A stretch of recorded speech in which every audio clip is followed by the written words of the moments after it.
slow down. You're going too fast. Oh, stop! No, please stop! You're frightening me! Get out! Get out!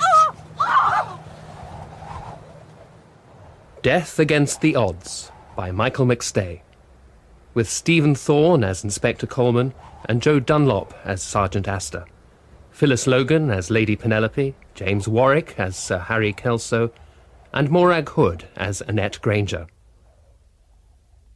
One of the problems that I so often have to face as Sheriff Principal is that the police often fail to present a case properly.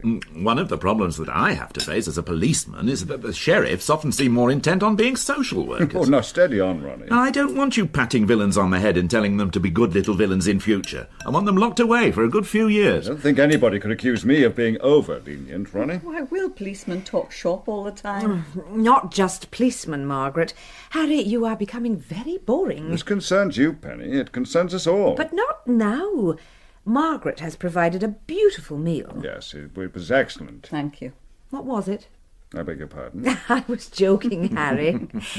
I've known times when he's been so deep in conversation over dinner that he hasn't noticed what he's eaten. Beef Wellington. Oh, well done. You're very quick to pour scorn on my obsession with law and order. I don't think I she was teasing, Harry. But you're the one who gets disproportionately upset about a break-in. Oh, any woman would Nothing feel was this. taken. Somebody in your house. That's the worst thing. Nothing doing there, I suppose, Ronnie? Not as far as I know. I suppose Inspector Coleman can't be concerned with petty crime. Harry. Oh, now I'm teasing, Penny. I'm afraid I have rather left it to my sergeant. I've been distracted by another rash of sheep-rustling. Well, I didn't lose anything. However, mea culpa. I shall check on it tomorrow. You know, I don't really understand why a chap like you becomes a policeman in the first place. Oh, Harry, please don't start him on that.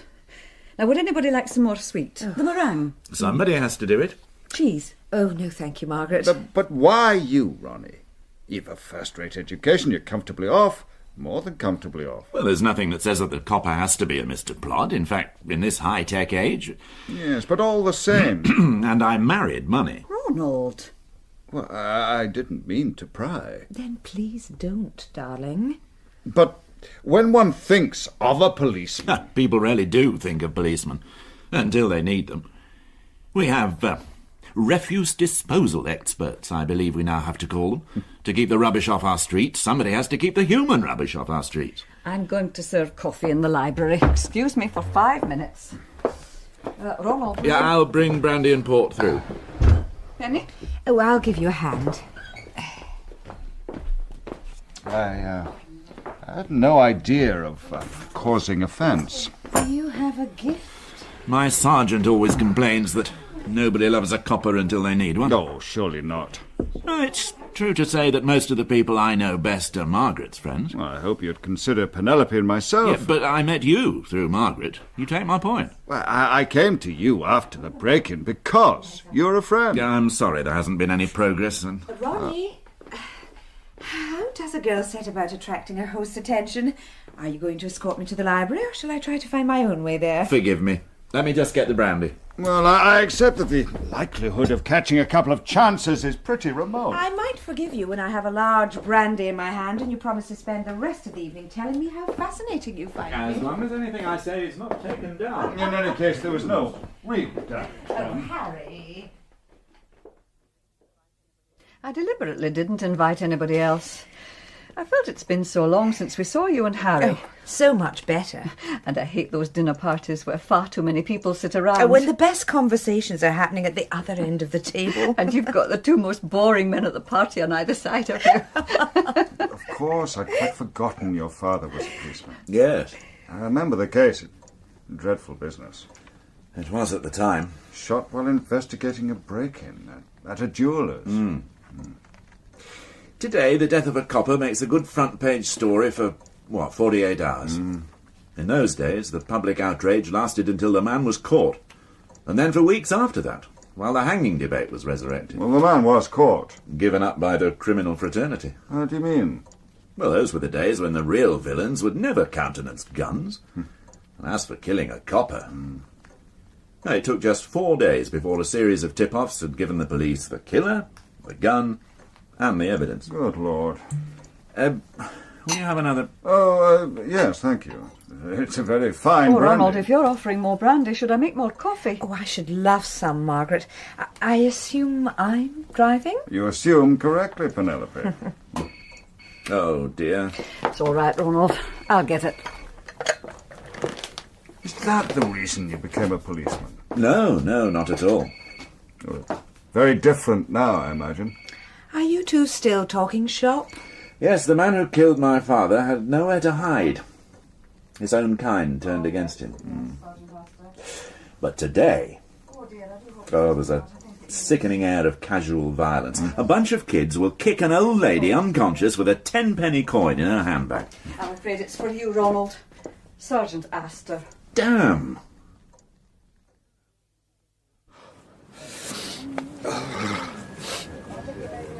How much longer have we got to hang around, Sarge? Until the inspector gets here. He's taking his time. He's probably got lost. Aye. Along with forensic. Where are they? I do not know, Constable. What are you eating? Biscuits. You want one? No. That helps keep the cold out. I assure you I'm just as cold and miserable as you are, Constable. And it's going to rain soon. In that case, we shall all be cold and miserable and wet. But we're still waiting for the inspector.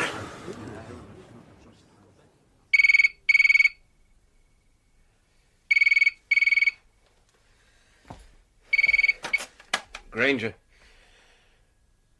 Well, hello. Yes, I am surprised. Now? Do you know what time it? I see. Mm-hmm. Well, that's an offer I can't refuse. 20 minutes?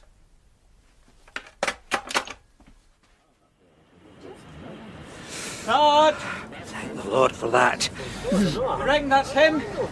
If it is the inspector, we still have to wait for forensic. And if it's forensic, we still have to wait for the inspector. Bloody hell. What was that, Constable? Nothing, Sarge. Good. It's a man's life in the modern force, Constable. There you are. Evening, Fred. Evening, sir. Got a bit lost. Miserable night. Especially when you've been hanging around for more than an hour. I hope I don't detect a note of tetchiness, Fred. Oh, I hope not, sir. Most unlike you. I had to wait for a car. Well, Margaret had a dinner party. I was in the middle of a very fine cognac when you called. I was in the middle of a pasty and a mug of cocoa. Thought it advisable not to drive myself. So, why have you dragged me out? Apart from bloody mindedness. Got a dead woman. Take a look. Suspicious circumstances? Possibly. Possibly. Fred, it was a Hennessy XO, 30 years old. Sounds nice. Now, what I'm saying is, couldn't you handle it yourself? And you know her, sir. You know the husband. Do I? Is that him? Oh, no, sir. That's the motorist who found the body. Got his statement, etc.? Yes, sir. All right, let him go home. Evening, sir. Good evening, Constable. What are you eating? Biscuits, sir. Biscuits? Aye. Helps keep out the cold. Does it? Get rid of them, Constable. And tell our friend there that he can go home. Yes, sir. All right for some.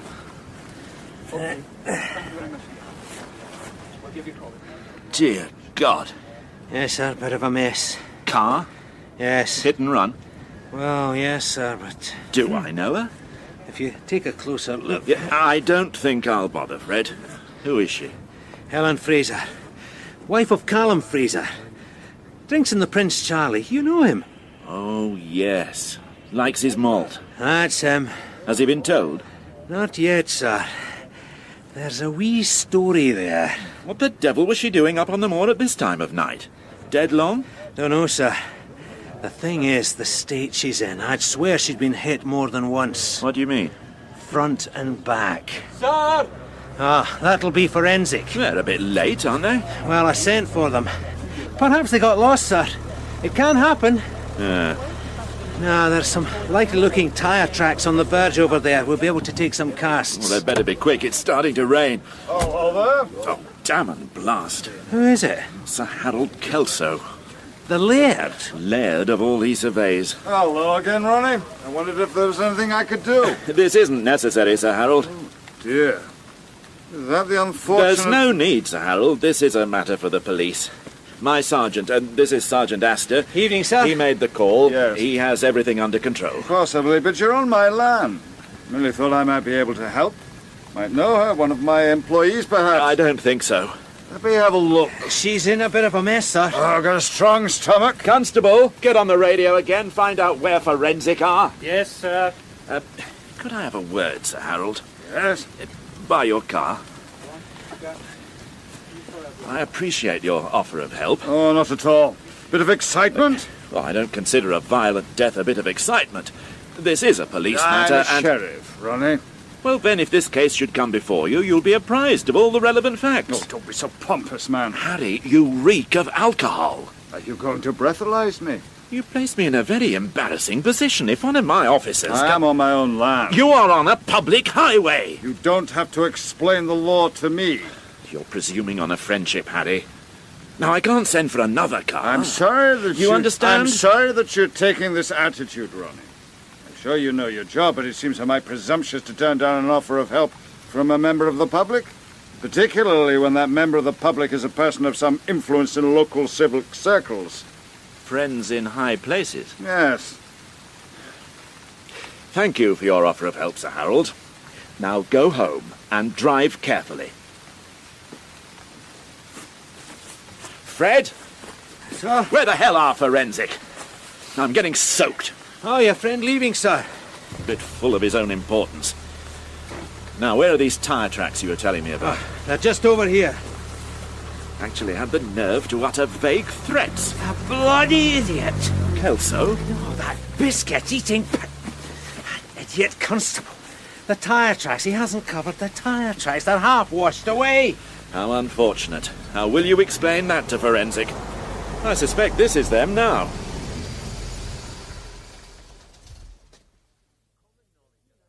It's common knowledge around the pub. And a few nights back, Callum arrived in the bar, ordered a drink, and suddenly burst into tears. What?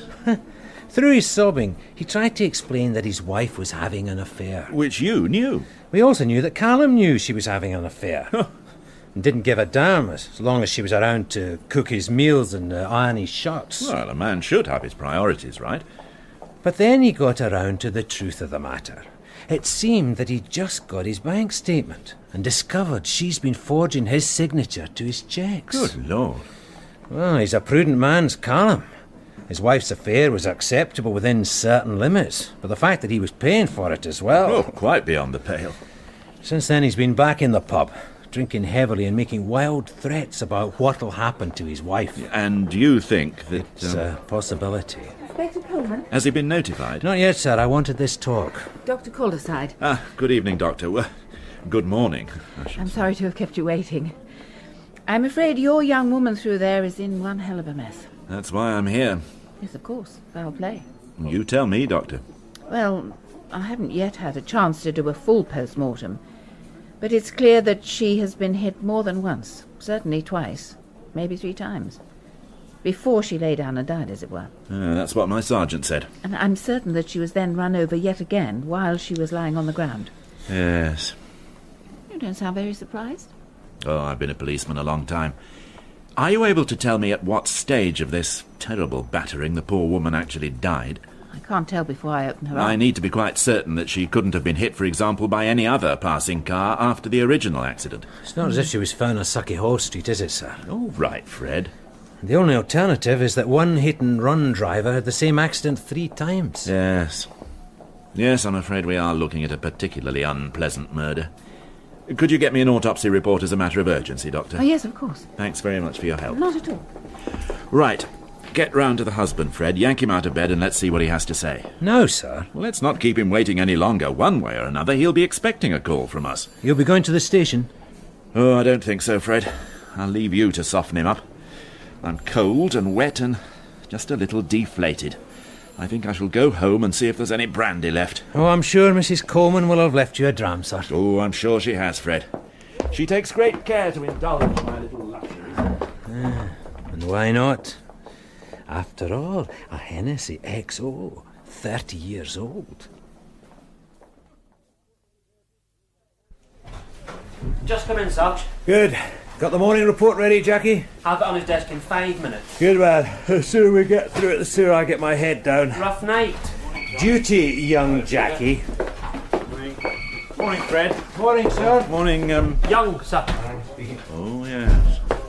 Well, how did it go, Fred? Very well indeed, sir. Still got him here. Oh, yes, sir. Booked and locked up. Booked. And locked up. You missed all the fun, sir. Callum Fraser. No problems. He was actually trying to clean his car down when we arrived. He'd been drinking. Didn't even pretend. Broke down as soon as he saw the uniforms. Well, what had he done? Just what we thought. Drove his wife up onto the moor in the late evening, then told her to get out. Drove the car straight at her. Took him 3 or 4 attempts to kill her, he's not sure. I can't understand why she didn't run off across the moor as soon as she realised what he was up to. Ah, she was probably a sport. Didn't want to spoil his fun. I'm sorry. But she would scarcely expect him to drive the car at her. And after the first blow, she'd be stunned, unable to think or move quickly. Poor woman. Yes. Well, the excitement's over. What else do we have? Young should have the morning report. Come. Is that the... Morning report, sir. anything interesting? Usual stuff, sir. What is the usual stuff, Young? Another outbreak of sheep-rustling. I thought that one was all sorted out. It's the Kendrick brothers. Is it, sir? Yes. How do you know? Oh, Fred. Because it's always the Kendricks, Jackie. But we haven't got any evidence. Then go and get some evidence. Me, sir. You know where they live. The Strathallan estate, Jackie. The other side of the moor. We'll give you something to do with your day, Constable. Oh, yes. Thank you, sir. Check with me later, Jackie. He's not a bad lad, sir. He's a raving idiot. A disaster area. The occasional word of praise. When he might- does something praiseworthy, I shall be the first to recommend he be transferred somewhere where his talent can flourish. What else have we got? There's a couple of stolen cars. Somebody needing a lift home. They'll turn up in Glasgow. And a domestic. Oh, wife beating up her husband. He won't lay charges. Looks bad in the pub. Good grief, there's nothing there to occupy a constable. Whatever happened to major crime, Fred? Spoke too soon. This is it. Coleman? Good morning, sir. Yes, sir, of course. Is it a killing in Kilmore's, a massacre in Monkton? No, sir. Just going through the morning report. Another lacklustre day. Yes. Yes, sir. Superintendent Macaulay wants a word. At once. Sounds tetchy. This report, will I... When I get back. I was hoping to get my head down. Of course. Grab a cup of coffee, Fred. I won't be long. I don't want another cup of coffee. Thank you. I want a glass of sherry with the super. And then I want to get to bed. Well, I must say that all sounds very satisfactory. Sergeant Astor? Yes, sir. There's no possibility of a cock-up. What do you mean, sir? Well, you know, I mean, so many people, the press baying for our blood. The confession, all pucker? If I know Astor, recorded with a witness and repeated in front of a lawyer, no, sir, he'll have got it right. Good, good. I'll commend him from me. And that wasn't why you wanted to see me, Superintendent. Oh, no, not directly. Would you care for a sherry, Ronnie? Is that the, Yes, it's the one Ellsworth discovered in the local supermarket. It's rather good, eh? Yes, but not for me, thank you. Bit early. Oh, yes. Well, I suppose I ought not to, but... oh, well. Having lunch with Harry Kelso. That'll be nice, sir. He's a good man, Ronnie. Very powerful locally. So he tells me. Well, I might as well come straight to the point. I've had a complaint. The day will be when you don't have a complaint. Now, this one is personal. I'm sorry to hear that, sir. Well, no, the complaint's been made against you. Harry Kelso. I see. Well, if you can let me have it in the usual manner, sir. It's not formal. Now, look, Ronnie, Oh, this is bloody embarrassing for me. Well, if it's not formal, why are we wasting our time on There it? was this business last night, Sir Harold turned up on the moor. and you were rude to him. Well, he was poking his nose into something that didn't concern him. I don't have to remind you That he's a very powerful man locally. No, sir, you just said that. And you were rude to him. I was not rude to him. Have you ever known me to be rude to anybody, sir? Frequently. Well, suffice to say that he resented your attitude. Oh, good grief. Yeah, he also complained this morning that he returned to the scene of the accident, murder, and found an empty cigarette packet, what appeared to be a couple of soiled swabs, a plastic bag containing the remains of some plaster of Paris, and even a half-empty packet of biscuits. Oh, damn it all, sir. It was a filthy night in the middle of nowhere. A woman was dead. No harm has been done, Ronnie. There certainly has not. It might be an idea to have a word to the personnel concerned. We are very vulnerable to criticism of any kind, particularly when it comes from someone like Sir Harry. I'll speak to them, sir. He's a good friend of the force, and we need all the friends we can get. The man's a pompous idiot. Yes, well, I have nothing more to say.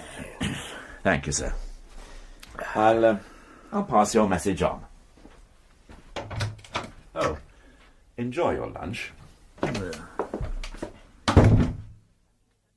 It was the middle of the night, sir, and we had a dead I woman. don't give a damn, Sergeant. You were the senior officer present. It was your job to see that members of the public were not inconvenienced by the actions of the men under your command. Yes, sir. Good grief. Have you seen this report? No, sir. What were you doing while I was with the superintendent? You suggested I might get a coffee. Yeah. Well, here's a problem you can sort out. The Kendricks. Constable Young is dealing with that now, sir. It seems that they've been slaughtering the sheep in their garage again. If it was them. Oh, of course it was them. Same pattern. They've obviously been trying to get rid of the entrails down the loo. God. The water supply to half the estate, and probably some of the bigger houses lying along the same main system, is blocked. I hope Sir Harold Kelsos isn't one of them. So, you get down to the water board, find out the areas most likely to be affected, and dispatch a couple of constables to apologise to the householders. I was actually thinking of getting my head down for a couple of hours. Good idea, but just as soon as you've been to the water board. I can't send a constable, needs a bit of authority. Yes, sir. Jamie Parish? Sir? Who the hell is Jamie Parish? Oh, yes, I did know about him, sir. The shoes. That's right, the shoes. He was nicked for stealing 2 left shoes from the rack outside Dulce's. Remember, a staff recognised him when he came back next day to nick a couple of right ones. Well, why am I bothered with this? It's the Daily Report, sir. Yeah, and what's this? The lead has gone from the roof of the church at Kilmore's? 2 weeks after work to replace it was completed? Well, I thought the lead went from the roof 20 years ago. Well, that's true, sir. The congregation has been collecting since then to replace it. It was quite a feature, apparently. Very intricate working. Why don't the good people of Kilmore save everybody's time and energies and just take up a collection for the local villains? If this is the sort of crime that lands on my desk, Fred, do you understand why I get bored and frustrated? And why I get extremely angry with the likes of Sir Harold Kelso? Who is that? It's Constable Young, sir. What does he want?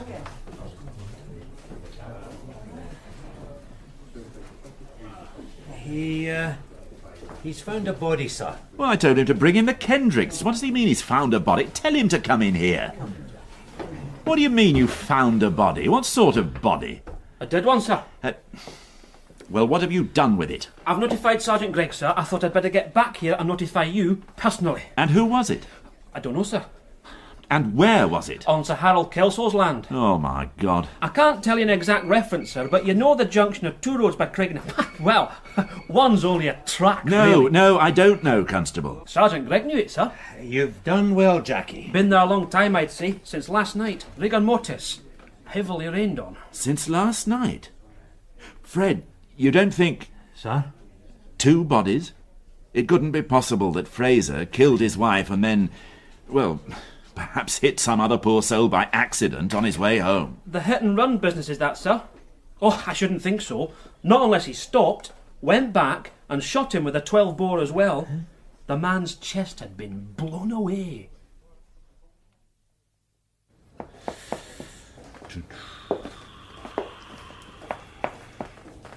Do you know anything about this man? What was his name? Granger, sir. Derek Granger. Who identified the body? Sergeant Gregg knew him, sir. Quite a local celebrity. Sergeant Gregg? Derek Granger, sir. He's a bookmaker. And Sergeant Gregg likes to follow the horses. Are you telling me that Sergeant Gregg made the formal identification? No, sir. Then would you answer my question? Yes, sir. Which question was that? Good grief. Only asked 2 questions. Never mind, young. Is Gregg still here? No, sir. He took the lady home, sir. Which lady? The lady who identified the body. And which lady was that, young? Inspector Coleman. Yes. Oh, I'm sorry. I always seem to keep you waiting. No, forgive me. I was trying to elicit some information from a reluctant witness. Dr. Calderside, this is Police Constable Young. Hello, Doctor. Hello, Constable. Constable Young found the body. And then I informed Sergeant Gregg. And he arranged for the body to be brought here and for Miss Farrell to identify the body. Who is Miss Farrell? Nancy Farrell, sir. Mr. Granger's secretary. I was going to tell you when Dr. Calderside... Thank you, Constable. She's a very capable young woman and very attractive. That wouldn't surprise me, Doctor. Granger had quite a reputation as a man for the ladies. Thank you, Constable. If I may ask 1 or 2 questions. Of course, sir. The usual ones, Doctor? And the usual answers, Inspector. I'm not able to establish the time of death with any accuracy. The body had been on the moor anything up to 24 hours. Excuse me, sir. What is it, Constable? I might be able to help there. You see, it had been raining hard last night, but I noticed that the ground under the body was still dry. You moved the body? No, sir. The rain had driven in fairly hard and had soaked in under one side of the body. But on the other side, it was easy to see that the ground was comparatively dry, protected by the body. I'm sure Sergeant Gregg will verify that. That would be of help in narrowing the time. If we could establish what time it started to rain. Oh, well done, Constable. Yes, I was up on the moor myself last night. I met up with Astor. It started to rain somewhere around midnight. That's a help. I suppose you have an alibi for the time before you met Sergeant Astor, sir? Constable, I have had very little sleep, followed by an extremely aggravating morning. Yes, sir. It was a wee joke. Dr. Calderside, the next obvious question is cause of death. Oh, I'd have said no doubt about that. I would like to hear it from the doctor. Of course, sir. I understand the weapon was found lying next to the body. 12 bore, sir. Constable! Would you get me a cup of coffee? Oh, yes, sir. You'll find a canteen just... I'll find it, Doctor. He's a bright young man. Yes, should go far, and indeed will do if I have anything to do with it. Now, the question I have to ask is, given the obvious cause of death, is there any question that it might have been an accident? No.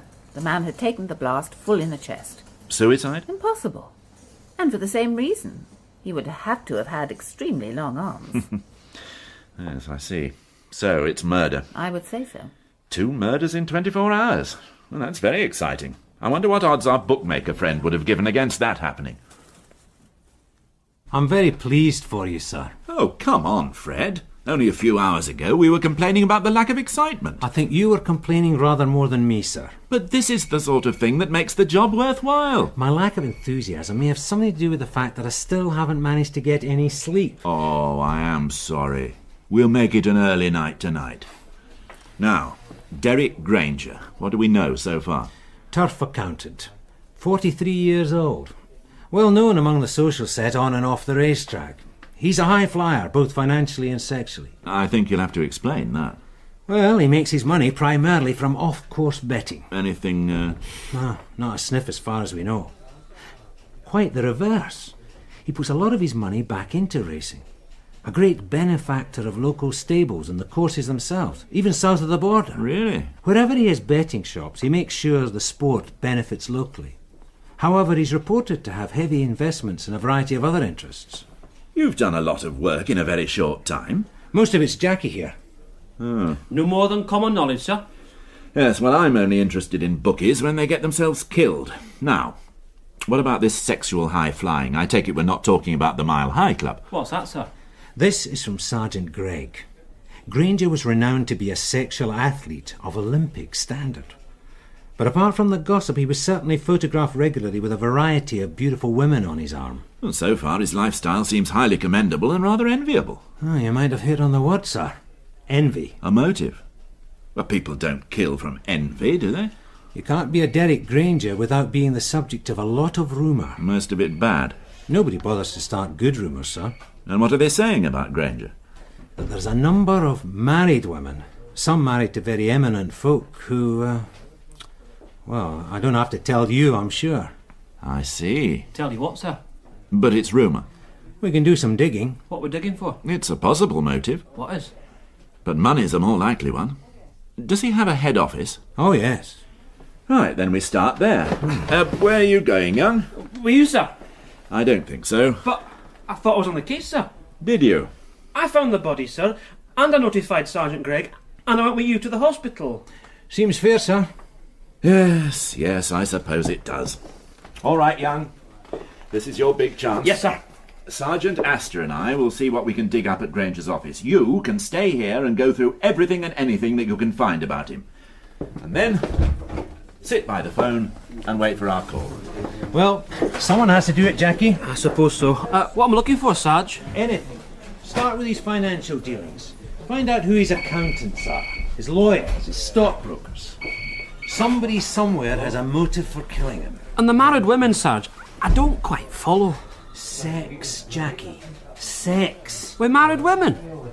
It happens, Jackie. It's a wicked world.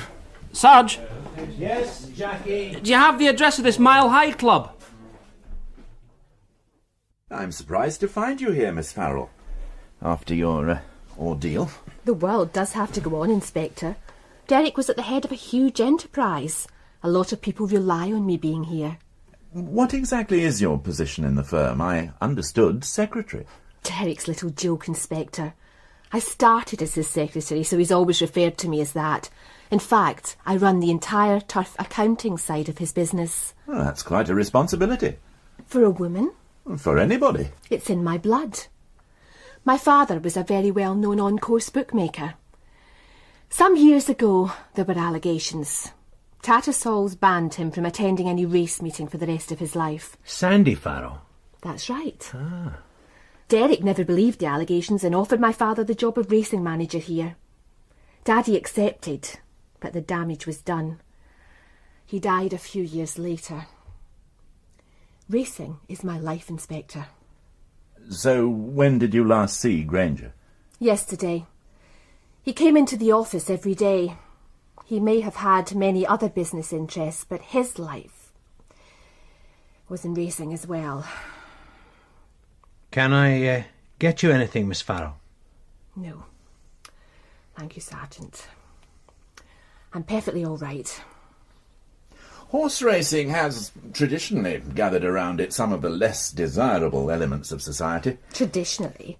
But reforms over the years. Improved policing, stronger powers for the jockey club. Not to mention scientific advances have meant that it is increasingly difficult to turn a dishonest penny. What about this, what do you call it, the betting shop side of things? Off-course betting? Inspector, everybody knows a way of beating the bookies, legally or illegally. The fact is that everything has been tried before, and the few that have succeeded only ever do so once. You'll never hear a bookmaker call gambling a mug's game. I understand Granger had quite a reputation with the ladies. Had he? Common knowledge, Miss Farrell. Is it relevant? Well, I'm looking for a motive. It's possible. Derek had immense charm. Coupled with his good looks and the power that his money gave him, it was a heady combination. Irresistible. Oh, yes. Once she had experienced the Granger method, the champagne flight, the box at Longchamp for the Arc de Triomphe, dinner at La Serre and the suite at the Georges V. No woman could resist. No one? I did, Inspector. I don't believe in mixing business with pleasure. I've always known that somebody was going to inherit Derek's betting empire, and it might as well be me.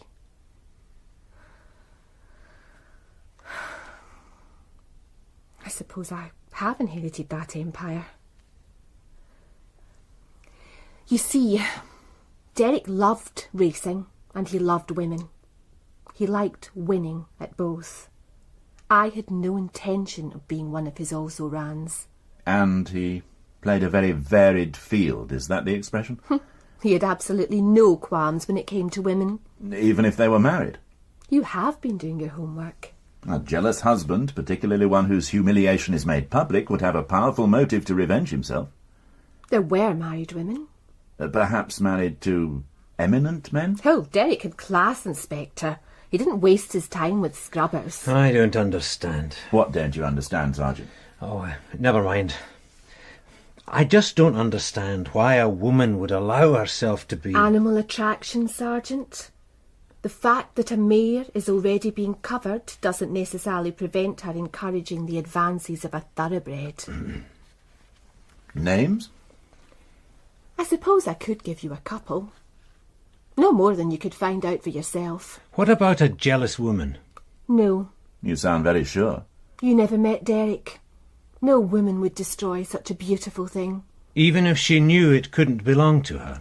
Not while there was the remotest chance of her being able to possess it again. There is another line of investigation open. I'm sure there is, Sergeant. Money. The other prime motive. I suppose you're thinking of me? I apologise for my Sergeant, Miss Farrell. He has a very prosaic nature. I shall benefit substantially from Derek's death. I wasn't thinking of... I was thinking about people that owed him money. Perhaps big money? Would there be people who... Yes. I hardly have to tell you that such information would be highly confidential. Yes, I hardly have to tell you that court orders are already being prepared that will enable me to inspect all Mr. Granger's books. Of course, Inspector. There is a short list of very large debtors. Those owing in excess of 100,000. Good grief. I will have that on your desk in a matter of hours. Fred? Sir? Sorry, sir. I was asking your opinion. Oh, my mind was away. I'm having some trouble staying awake. You're having trouble keeping your mind off that young lady. Oh, you know me, sir. Once bitten. Nonsense. That was the first time you've looked more than half awake since this morning. You could be arrested for the look in your eyes. She was rather spectacular. And cool. And efficient. So, what do you think? I think she's a bit strong for a sergeant's pay packet. I meant, what did you think about what she had to say? She didn't tell us much. There wasn't much point in you being there, Fred. Well, she was honest enough about having a motive. Well, we were going to find that out anyway. And she made it clear she had no romantic attachment to Granger herself. If we believe her. But she was honest enough about her reasons, and in being honest, she again emphasised the fact that she benefits from his death. So, you think that because she's beautiful, efficient and honest, and is about to become very wealthy as a result of her employer's death, we should discount her from our inquiries? I'm just not going to jump to conclusions. I'm sure you're not, Fred. I'm sorry I asked. She had a point about a woman not killing him. Ah, now there I agree. I'm not talking about Miss Farrell's half-baked theories. I'm thinking of the weapon. Women kill with knives or poison, maybe a small gun, but not a 12-bore. And where would she get hold of a 12-bore? I don't think we're going to get much further today, Fred. Perhaps you should get some sleep. Come. Oh, Constable Young, what can we do for you? I got these, sir, and the evening paper. Oh, let me see. On the front page, sir. Socialite brutally murdered. And this was delivered by special messenger. Well, that's one fact they've got right. And this is my report. Oh, yeah, I'll take those, Jackie. Good grief. What's that, sir? Sir Harold blasted Kelso sounding off on public morality again. Listen to this. These people must be made aware that driving a car after having consumed any alcohol puts innocent members of the public at risk. The hypocritical prig. Then he's handed out the maximum possible sentence to 2 young offenders. You can't criticise the man, sir. I could criticise his right to pontificate on a law which he happily ignores himself. What's that, sir? Oh, he really does make me very angry. Oh, in that case, this should interest you. What's that? A list of the people who owe Granger Turf Services more than £100,000. Sir Harold is into them for £100,360. My God. Miss Farrell's divided her list into 2 groups. Those who owe that sort of money and can continue to bet, and those on the stop list. Sir Harold's on the stop list. May I see that? What's the stop list? Oh, just what it says, Jackie. A list of people who've exceeded their credit limits, or who for some other reason can no longer place bets with off-course bookmakers. Some surprising names. Yes. You might be right about looking at money as a motive. Well, some of the sums involved here might be worth killing for. You're not thinking... Oh, I'd like to. Depends how badly he needs 100,000. Oh, Constable Young has another wee nugget, sir. Derek Granger, man about town, leading socialite and darling of the fairer sex, was also a married man. Well, well. 11 years. Annette Granger, 41 years old, no children. Well done, Constable. The Sergeant Astor always says divine inspiration is one thing, but it doesn't produce as many results as the painstaking plod. Does he? Well, this is obviously your forte, Constable.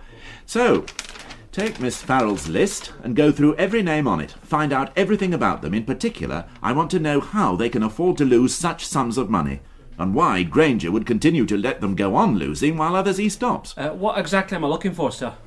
No idea. With any luck, that's what you're going to tell me. I'll start right away. No, you won't, Constable. It's late. You won't find the access to the information you need at this time of night. Oh, we all need some time away from this. Tomorrow we'll see Granger's wife. And, I expect Miss Farrell is worth another visit. Oh, yes, sir. Get to bed, Sergeant. Right, sir. And, Sergeant. Sir? Sweet dreams.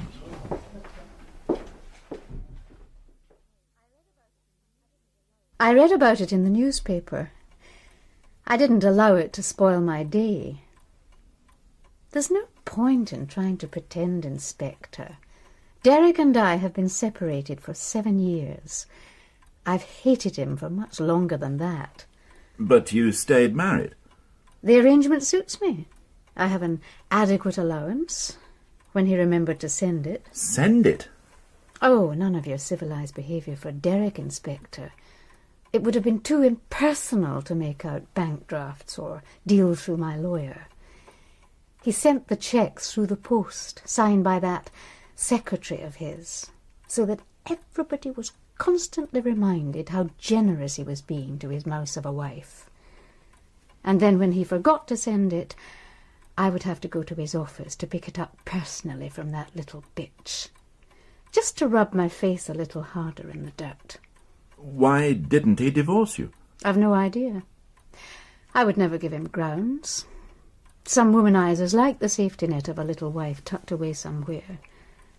Maybe he didn't want the publicity. I understand he wasn't known for his reticence in that area.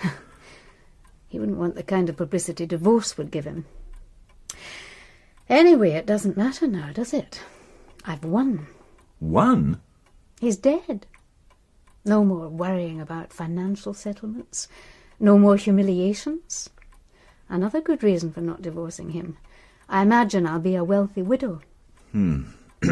I wouldn't know. Perhaps it's my turn to enjoy a little of the life he led. When did you last see your husband? I've no idea. Weeks ago. Months. When you went to his office? I didn't necessarily see Derek. The Farrell woman would have the cheque ready for me, together with some reason for my not seeing him. She needn't have bothered herself. Can you tell me where you were when your husband was killed? Oh, really, Inspector. When was he killed? Sometime between 6 and 11:30 the night before last.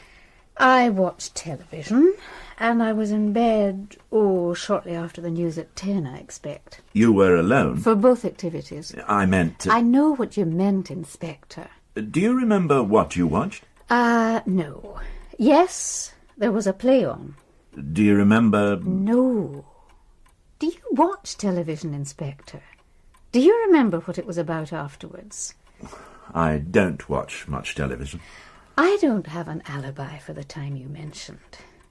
Perhaps if I had killed my husband, I might have made sure I had one. I have to ask... Then I suggest you ask some of the tarts he flaunted round town. Even better, ask some of the women whose marriages he wrecked, or their husbands. Better still, ask that bitch that runs his office, the one he always goes back to when the current affair loses its excitement. Our inquiries will cover all the usual ground. It'll give me great pleasure to show her the door. If you haven't got her first.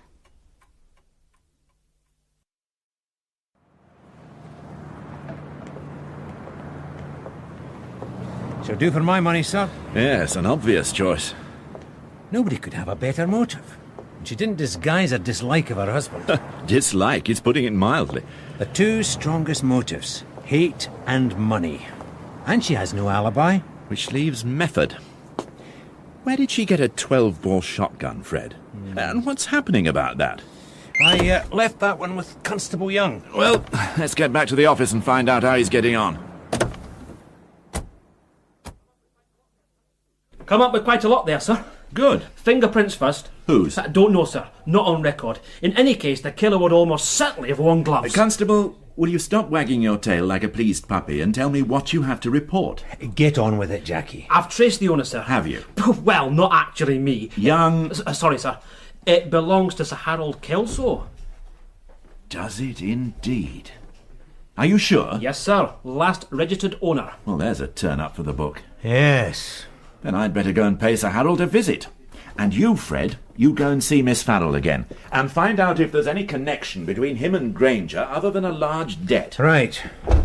Oh, will you be all right on your own? I'll manage, sir. Well, if you need me, just whistle. Sir? You know how to whistle, don't you? You just put your lips together and blow. What was that about, Sarge? Don't worry about it, Jackie. He wants to be Humphrey Bogart when he grows up. Somebody's obviously made an idiotic mistake. I doubt it, Sir Harold. Unless you've sold the gun and the new owner hasn't notified... Of course I haven't. Well, the problem's easily resolved. Yes. Yes, of course. Who is it? Penny, we're down here. Ronnie. How very nice. What brings you here? Business, I'm afraid, Penny. Just an inquiry. Ronnie seems to think I've mislaid a gun. Oh? You were just about to show me. Yes, this way.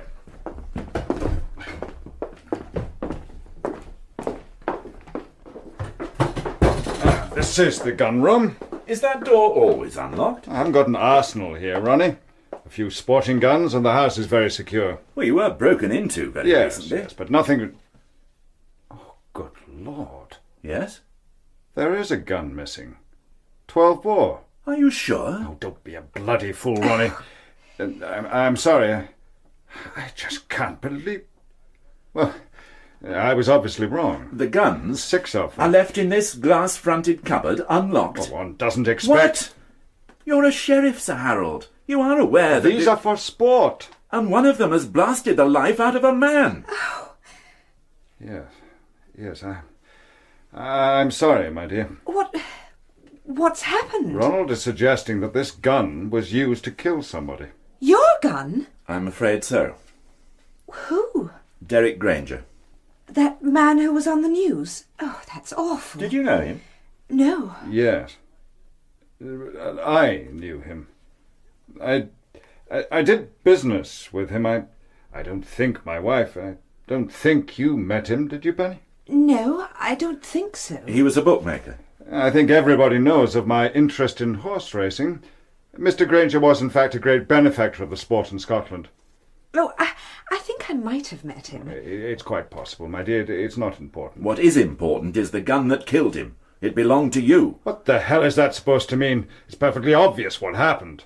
Somebody stole the gun. Yes, when we were burgled. Well, you said nothing was taken. Well, obviously I didn't check. You have 6 guns in the house and you didn't check. These guns remain unused for months. They're oiled and put away until the season starts. I never give the damn things a thought for 8 months in the year. That's Peter's job. Peter? And my Gilly. And he doesn't need to give them much attention outside the season. He has his own gun for rabbits and other pests. It all seems very casual. Well, it isn't. You and I live in different worlds, Ronnie. Harry? I'm quite sure we do. Ammunition? No, kept in those drawers over there. Unlocked, I suppose? Of course they're not locked. And not much point in locking up the ammunition if you leave the guns unlocked. I don't like your attitude. I don't give a damn whether you like my attitude or not. I consider that to be criminal bloody negligence.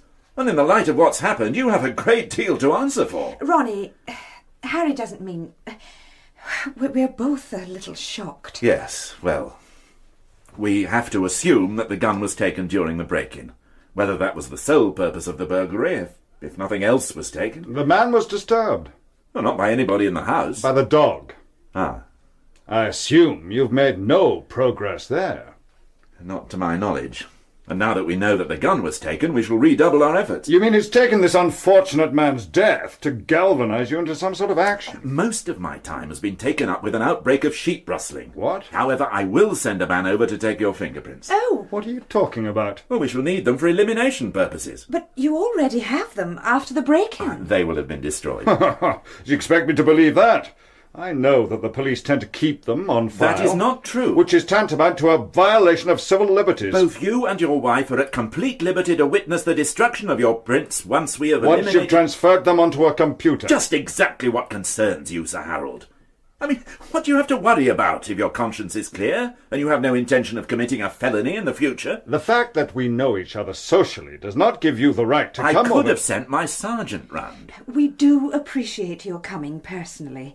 It's difficult. It's not easy for us either. Yes, well, I have no more questions for the moment. I shall send somebody round, but you have my word that the prints will be destroyed. They will be. I shall see to that. Good grief. I don't think Derek has seen her in years, but he looked after her very well. The house is hers. The allowance was very generous. An allowance that she often had to ask you for. I don't comment on how people conduct their lives. You just do your job. I just do my job. Will you be doing it for much longer? What do you mean? Presumably Mrs. Granger will inherit the business. I don't think so. She thinks so. Oh, I can see how she would like that. You seem to know something that she doesn't. Or that I do, for that matter. Once again, Sergeant, I have to say that my job entails a great deal of confidentiality. Oh, come on, Miss Farrell. Let me say again that we're on a murder inquiry, and we're going to find out a lot of things you might prefer to remain confidential. In the meantime, if you can help the police in their inquiries... You're very persuasive. And stop playing bloody games. You're a very attractive woman, Miss Farrell, and I'm sure you're used to getting exactly what you want from people. But I'm used to getting what I want as well, and I don't appreciate being messed about. Perhaps I wasn't messing about. Why do you think Mrs. Granger won't inherit this business? Because Derek has made arrangements that on his death I should have the opportunity of buying the rest of the shares in it. The rest of them? I'm already a major shareholder. And Mrs. Granger will be wasting her time if she even considers contesting Derek's wishes. She's very well catered for.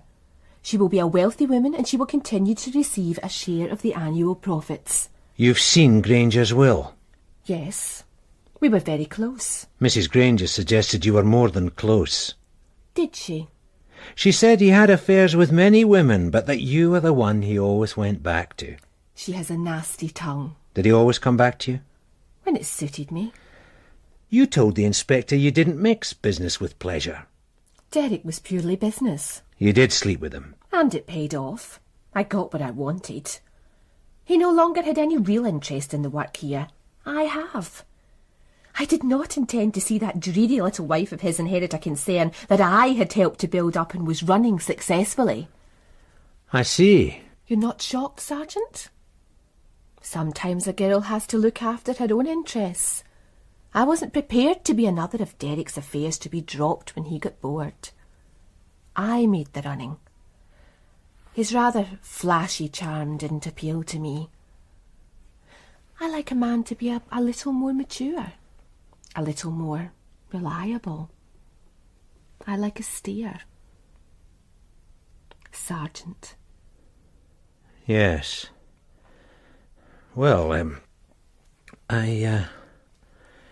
you said that, what about some of these other affairs? You said you might be able to give us some names. Mostly they were easily forgettable. Leggy, busty earheads. They wouldn't interest you, Sergeant. They might have bored Derek to death, but they weren't intelligent enough to bear any real malice. But there were others. There were others when I thought that Derek was being more than usually indiscreet. Married women? As your inspector suggested, sometimes to some very eminent people. Such as who? He really didn't seem to give a damn. Flaunting his sexual achievements. Oh, some little boys never grow up. Such as who, Fred? Well, the wife of a leading trainer. That actually came to a punch-up at the spring meeting. It was particularly unfortunate because he had hopes of receiving some royal horses into the stables. Well, that sort of thing's no longer a bar to royal patronage, is it? Surely they have enough problems of their own these days. No, Not impressed. There was the daughter of a prominent minister. Oh, I'm told they can be very spirited little things. Well, that might have gone unremarked if he hadn't then decided to, what do they call it in racing terms, go through the card. This case is in danger of corrupting you, Fred. What do you mean? Well, it started being seen out with a minister's wife. Oh, a man of Catholic taste. Church of Scotland, actually. Yeah, the reverend gentleman might have sold his story to the newspaper. And he would always have the consolation of knowing that his wife would get her comeuppance at the pearly gates. No, you'll have to do better than that. Then, how about the wife of a man very eminent in local political and legal circles? There's enough adultery in political and legal circles to make it almost a sine qua non for the job. Come on, Fred. We're looking for a motive for murder. And so far, the wife and your lady are ahead of the field. Now, all this squalid wife bonking isn't providing us with anything. But what if the man I'm talking about was a pillar of rectitude? He was constantly delivering homilies in public about moral behaviour, and who was in danger of being laughed out of court if his wife's indiscretion was discovered. And what if he was also in considerable debt to Granger?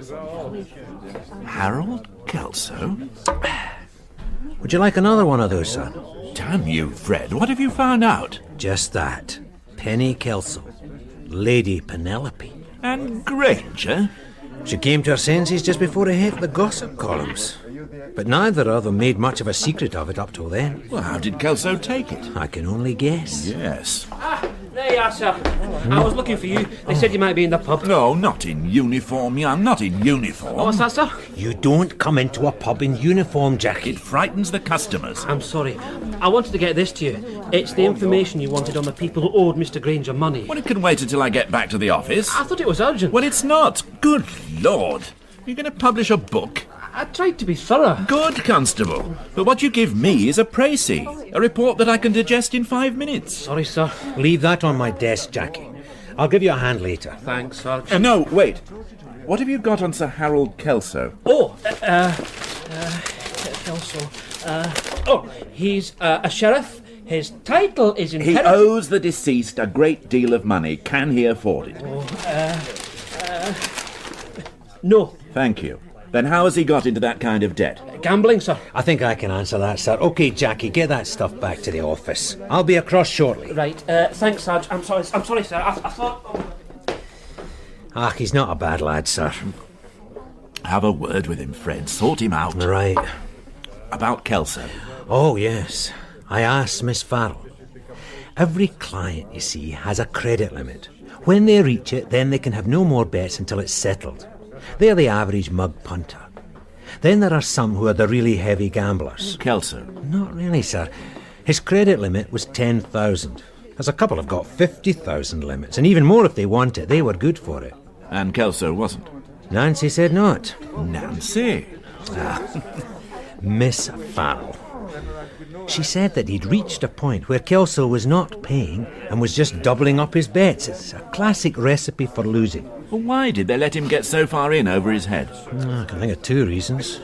One, that he's a prominent figure and you don't want to offend a man like that. And secondly, it could give you a hold over him. Blackmail? I'm just putting a couple of ideas forward. But gambling debts are not enforceable in law. Well, if Granger chose to bring him before Tattersalls, he could be banned from the sport. I think I should have another word with him. He suddenly has a lot more questions to answer. Well, the same would go a bit canny, sir. A bad man to have against you. What about the wife? You're right, Fred. Let's be thorough. Let's do it by your book. The wife first. Tomorrow morning. Which gives you time to get these in again.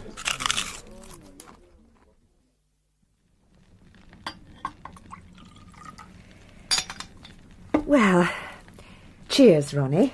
Yes, cheers. Oh, excellent. Harry has it shipped privately. Nice to have money. Connections. I'm sure Harry could arrange to let you have the occasional dozen bottles. I would certainly be tempted. You don't like him, do you?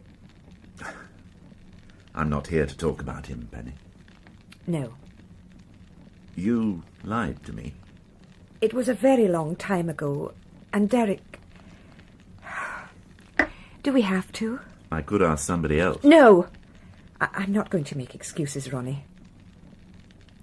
You didn't know him? No. He was such fun. Harry is quite a bit older than me, but I suppose I was carried away at the thought of being Lady Penelope Kelso, and the responsibility of helping him run the estate made me feel very grown up. But eventually, it seemed there was no escape from it, and the evenings spent with boring people who might be useful to Harry. Oh, that's why I love the evenings we have with you and Margaret. She's always full of the newest things happening in the theatre and in the arts, and you have such a fund of fascinating stories. Margaret says I always talk shop. Well, perhaps your shop is more interesting than Harry's. And you have a sense of humour. Oh, Harry can devote a whole evening to the possible effect of the nationalist vote on the council elections, and he's terminally worried about the lack of support for the Tories in Scotland. Oh, the Scots are a very generous race.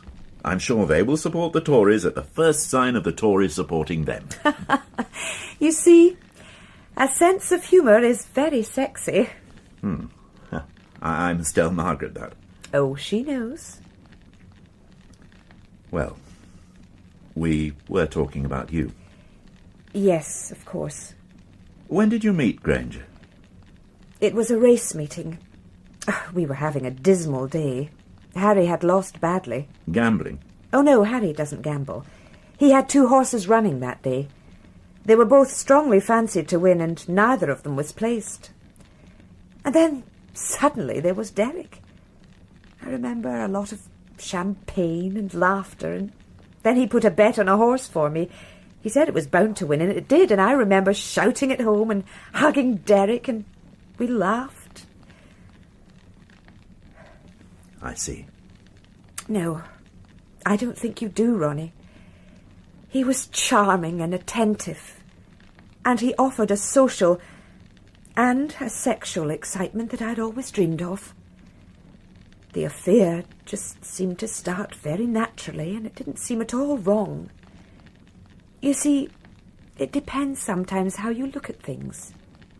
Words are very important.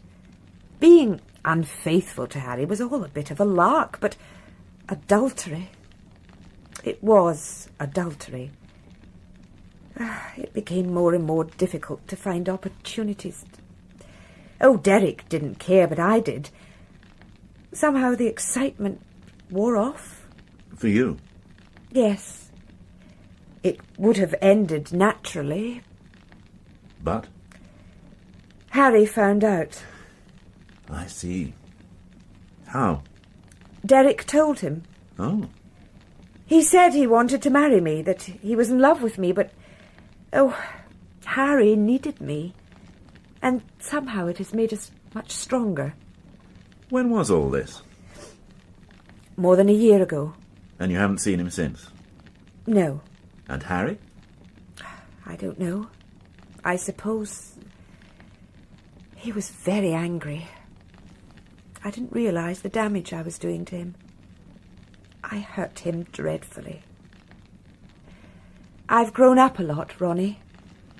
And everybody lived happily ever after? Yes. Except Granger. Oh, poor Derek. Who killed him, Penny? Who would kill him?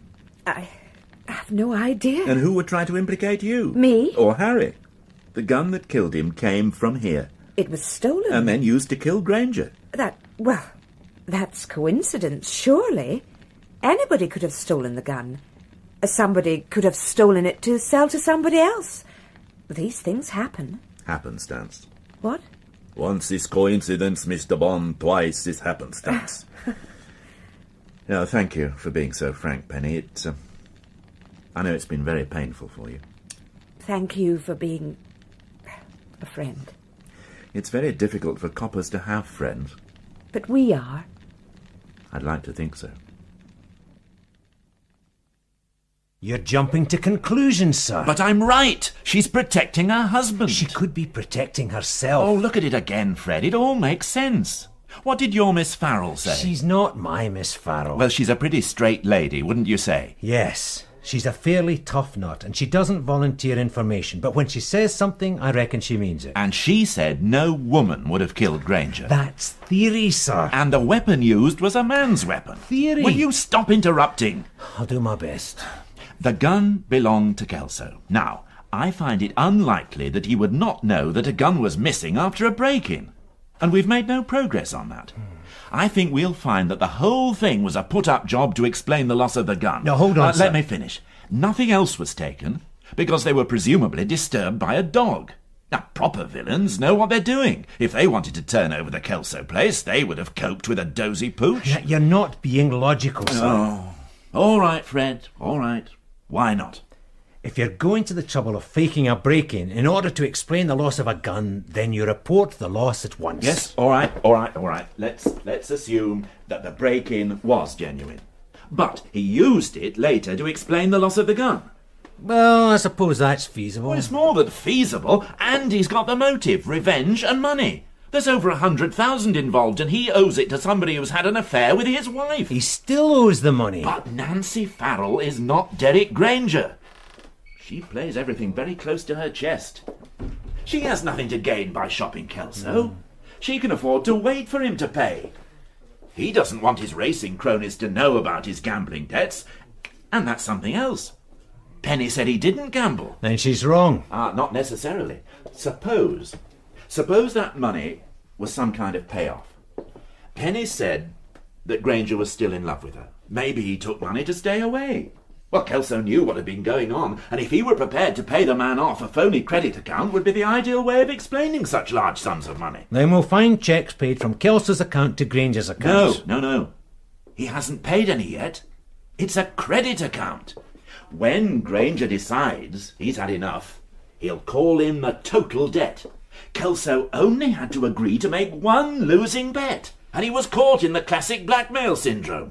But then he was trapped in a second threat. The exposure of the gambling debts to Tattersall's or whoever. Hold on, sir. Let's imagine you're right so far. Well, I am. So we know how and we know why, but what about when? At the time Granger was killed, Kelso was with you, sitting around drinking your brandy. No! I've thought about that too. I think we're dealing with a very cool customer. What did you call him? A pillar of rectitude? Did I? And yet, on the night Granger was killed, he had been drinking and was out driving his car when he was well over the legal limit. And he was careless enough to let me know what he was doing. Good grief, Fred. He made me his alibi. But you are his alibi, sir. No, he left the dinner party well before I did. I had to wait for a car. He had previously phoned Granger. No. He used the moment. He went home and phoned Granger, arranged a meeting. At that time of Money. night? Granger was blackmailing him. He met him, killed him, and then drove on to meet me. Yes, I'm quite certain he asked me where the hit and run had happened. He used me as his alibi. He'd be taking an enormous chance. Murder's a risky business. And you just said Kelso wasn't a gambler? But he didn't gamble. He worked out the odds very carefully. He sat and waited for the moment. And when it presented itself, he took it coldly and calmly. Well, obviously he had to tell Penny where he was going at that time of night, so he needed me as his alibi. Oh, but I should have seen it earlier. I mean, normally he would never have driven in that state. It was out of character. So is murder. I'll have to speak to Macaulay before I do anything.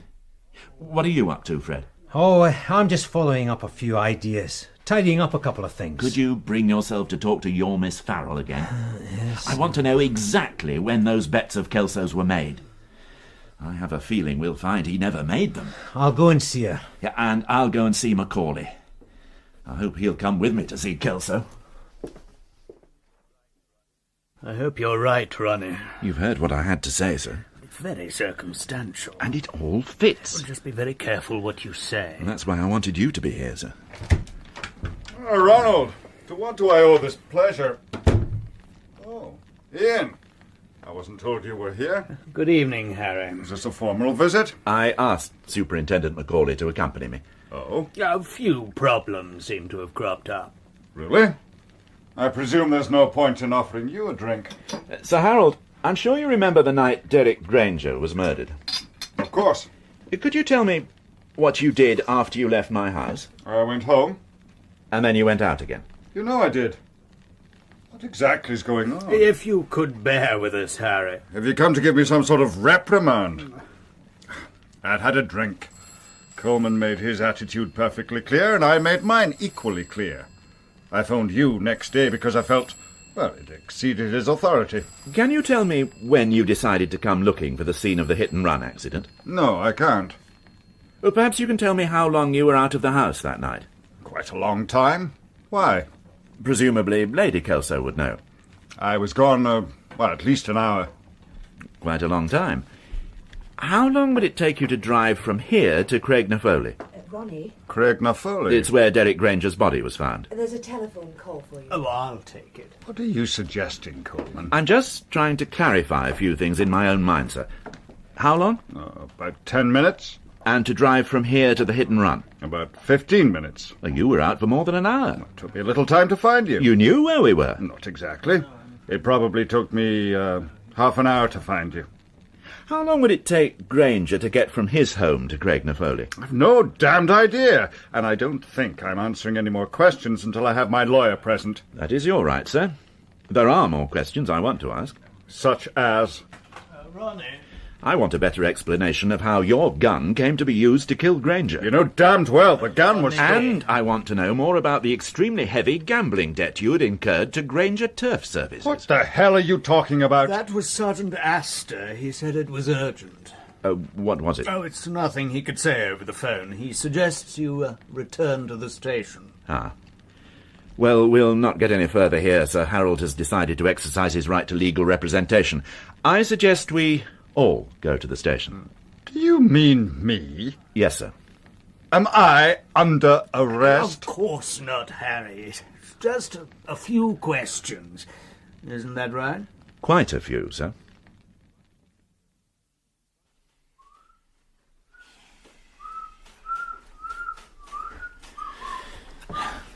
Why didn't you tell me any of this, Fred? Because I didn't know any of it until a couple of hours back. Pursuing your own lines of inquiry. Not exactly, sir. Just plodding along. Doing it by the book. You should have told me what you were up to. You were not in the mood to listen. You'd made your mind up. No question of error. No. Forensic haven't had time to type it up. But... Enough to make an arrest? Yes, sir. Oh, what a mess. Well, have to face it, I suppose. Come with me, Fred. Righto, sir.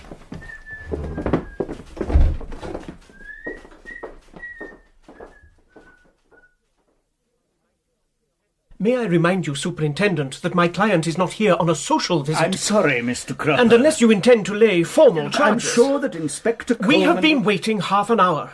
I suggest you find your inspector this instant, or allow Sir Harold and his wife... There was no need for Lady Kelso... I wanted to come. Sorry to have kept you all waiting. This is Mr. Cropper. He's representing Sir Harold. And getting extremely angry at this inexcusable delay. I have apologised. There had better be a good reason. There is. A very good reason. Further facts have come to light. Concerning my client? No. Then may I assume that my client is not under arrest? It has never been suggested that Sir Harold... Sir Harold has been good enough to come to the station to help us with our inquiries into the death of Derek Granger. Oh, stop playing games, Inspector. I still have questions that require answers. Are you cautioning my client? Do shut up, Cropper. You Inspector asked me- Coleman knows that I'm always happy to assist the police in any way I'm able. What I resent, and shall pursue at another time, is any suggestion that I've been less than forthcoming with my help up to now. The point I was about to make, Sir Harold. And I detect a change from his previous attitude. Am I right, Inspector? You said that you were out of the house for more than an hour on the night Granger was murdered. Can you be more precise? No. Can you help us? That sounds about right. Over an hour. I remember suggesting Penny didn't wait up. I didn't know exactly where the accident was. It might have been one of my employees. Yes. How well did you know Granger? Not at all. Only from the racecourse. Where did he live? I've no idea. You're sure? Of course I'm sure. In view of his association with your wife.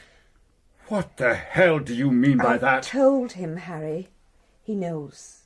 Damn and blast you, Coleman. Sir Harold, I wish you would take my advice. Let's get this over with, Cropper. Presumably, you do know where Granger lived. Yes. And how to contact him. Yes. Night or day. Yes. And how long it would take him to get from his home to Craignafoley. About half an hour. 20 minutes at night? Lady Penelope? About 20 minutes, would you say? What is going on? Inspector? I'll ask my sergeant to continue, sir. He's been doing the groundwork on this case. Sergeant Astor? Oh, yes, sir. I've been checking on dry cleaning establishments, sir. On what? The Federation of Dry Cleaners, the professional body, they're very helpful. I gave them a number of photos. They distributed them throughout all the shops in the area. What photographs are these, Sergeant? It was just a precaution, sir, normal procedure. You see, it struck me that whoever had fired the shotgun on the night in question would need to get rid of the powder burns from their clothing. They would either destroy it or perhaps have it cleaned. And what have you come up with, Sergeant? Well, the photographs weren't necessary, as it turned out. Lady Kelso used her own name when she took a raincoat, a sweater and a dress to the brand new dry cleaning and repair. What the hell are you talking about? Forensic have told me their findings. They're typing up a full report. Penny? I also went to Granger Turf Services and spoke to Miss Nancy Farrell. She reluctantly confirmed the fact that the Kelso account had been stopped with debts of more than £100,000. What? Upon investigation, she ascertained that the wages had been made by... What the bloody hell are you talking about, Sir Harold? She ascertained that the wages had been made in the name of Lady Kelso. What is going on? There were relatively few wagers made. He let me double up. It just seemed like fun. Lady Kelso, I must advise you... Are you telling me? Sir? Oh, yes, thank you, Sergeant. Penelope Kelso, I am arresting you on suspicion of the murder of Derek Apsley Granger on the night... Do not say anything at this moment. Stop it, all of you. I should warn you that you're not obliged to say anything. It's all right, Ronnie. It's all right. Do you mean that you owed that man money?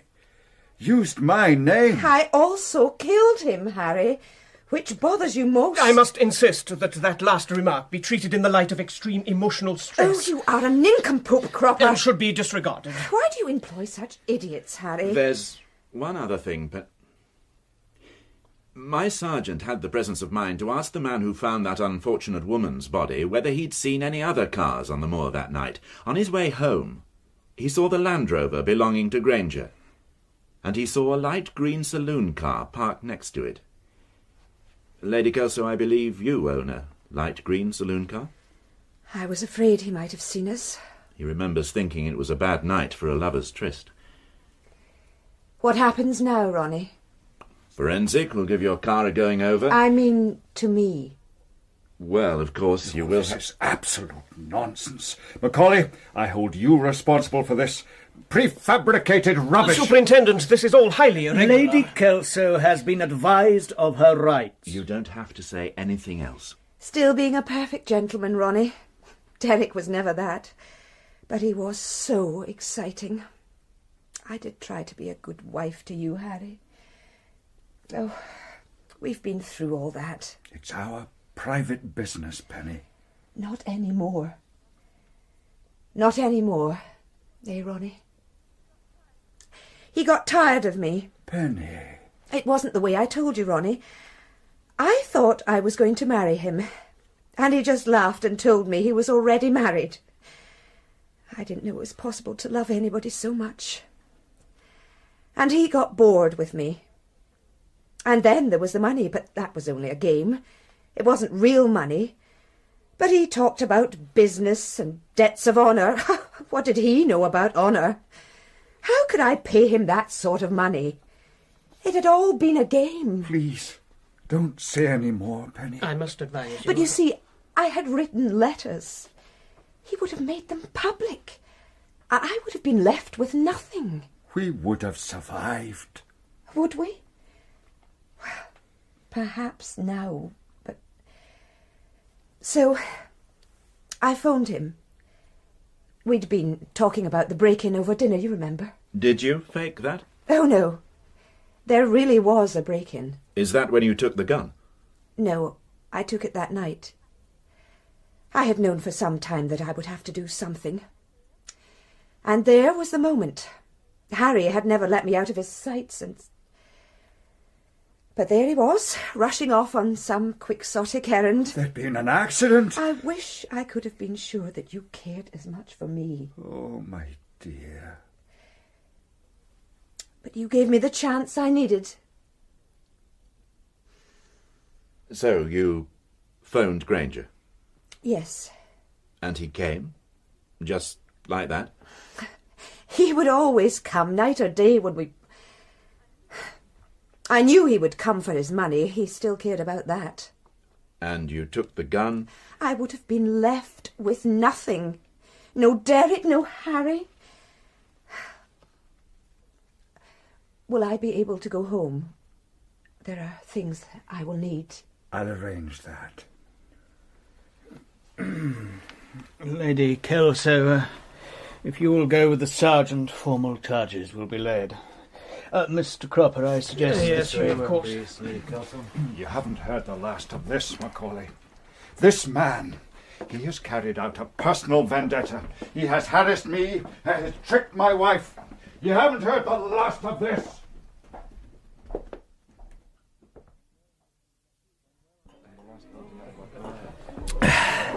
You done well on this one, Jackie. Oh, just following up what you told me to do. Showing a bit of initiative. Inspector Coleman can't ignore what you've done on this one. He doesn't like me, does he? The inspector? I seem to make him angry. No. He was saying just yesterday that you... what was it he said? He thought you were wasted in the police force. Did he? Mm-hmm. Can I freshen your glass, Sarge? And you've got all the right instincts. Same again? Yeah. Do you think he'd recommend me for a transfer? I'm sure he would. To CID? You can only ask. Perhaps you could say something, Sarge? Yes, it's a pint. Oh, right. Funny how things work out, isn't it? A wee thing like that Lady Kelso. Dan the inspector thought all along it was a man. Yes. I wasn't so sure of myself. Well, Nancy Farrell was sure it wouldn't be a woman. You fancy her, don't you? Who? That Nancy Farrell. Don't be daft. Yes, you do. You bring her into the conversation. You're being stupid, Jackie. I don't think so. That's one of the reasons the inspector gets so angry with you. But you just like said... when you say daft things like that, he gets angry. I'm sorry, I don't mean... It doesn't matter to me. Just that you said that Nancy Yes, Farrell... I know what I said. Are you going to get that drink in or are you not?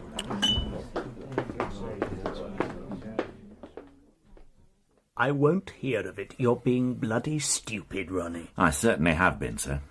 Which is why I'm tendering my resignation. I let my own personal likes and dislikes lead me into making a fool of myself. And nearly caused serious trouble for you. Yes, but you didn't. A last-minute phone call from my sergeant. Now look, Ronnie. I ignored the basic tenet of good police work. I let my personal feelings affect my judgment. I like Penny, Lady Kelso. She's an attractive woman, and I didn't want it to be her. Didn't even consider her. I don't like Kelso, and I did want it to be him. Look, you're tired and you're under emotional stress. Go home, talk to Margaret, and have a good night's sleep, and, well, talk about it in the morning. Good grief. The number of times I've lectured my sergeant about coppers and having friends. Ronnie, I am not accepting your resignation. Is that clear? What you want to do about it tomorrow is your business. Now go and get yourself a large malt. My last bus goes in a minute. What makes you think I could afford a woman like Nancy Farrell? I wouldn't know anything about that, Sarge. I mean, on a sergeant's pay packet. I ought to be going home. No. We'll have another of these. Do you think you... Now, don't you start that, Jackie. I'll tell you when I've had enough. The inspector's just come in. I think I better be on my way. Stand your ground, Jackie. I'm going to tell him what you said. There you are, Fred. Thought I might find you across here. I've knocked off for the night, sir. I'm owed a night's sleep. Quite right. Young. Jackie Young, isn't it? Yes, sir. What do you have, sir? Call me Ronnie. Sir? I'm starting a new life, Fred. As a civilian. Is everything all right, sir? No. No, it's not. Oh, we'll discuss it over a jar. You know, Fred, I think this is the beginning of a beautiful friendship.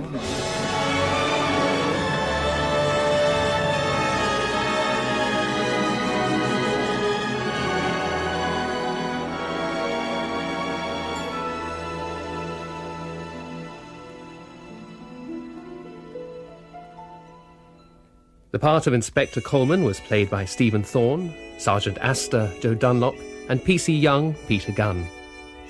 Penelope Kelso, Phyllis Logan, Harry Kelso, James Warwick.